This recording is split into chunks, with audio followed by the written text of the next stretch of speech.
Bonjour à tous. Dans cette vidéo, nous allons parler de moelle osseuse. Sais-tu vraiment ce que c'est? La moelle osseuse est peu connue par le grand public. Pourtant, elle nous est vitale. Pour bien comprendre son fonctionnement et son utilité, voici tout ce qu'il faut savoir sur la moelle osseuse. Tout d'abord, je vais te présenter les 3 cellules qui se trouvent dans le sang. Voici les globules rouges. Ils transportent l'oxygène dans le sang. Les globules blancs, ils défendent l'organisme des virus et des bactéries. Et les plaquettes, elles contribuent à la cicatrisation et empêchent le saignement.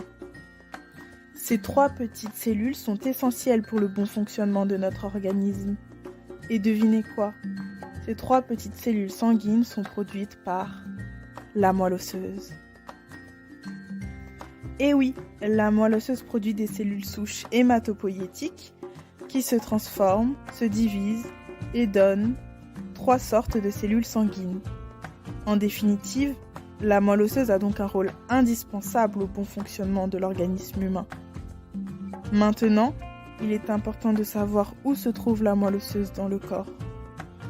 La moelle osseuse se trouve au centre des os, plus précisément au centre des os plats et courts, comme les os du bassin ou le sternum. Nous venons donc de voir où se trouve la moelle osseuse dans l'organisme humain.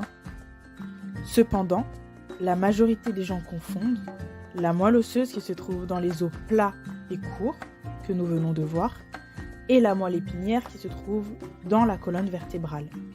Cette fausse idée peut effrayer les potentiels donneurs de moelle osseuse par peur de paralysie, alors qu'il n'y a aucun risque.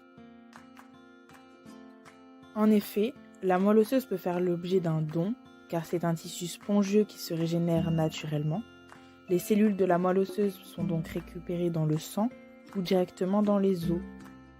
C'est ce qui la différencie de la moelle épinière, car sur la moelle épinière, aucune greffe n'est possible. Enfin, les dons sont destinés aux personnes atteintes de maladies graves du sang, comme la leucémie, le lymphome ou l'aplasie médulaire.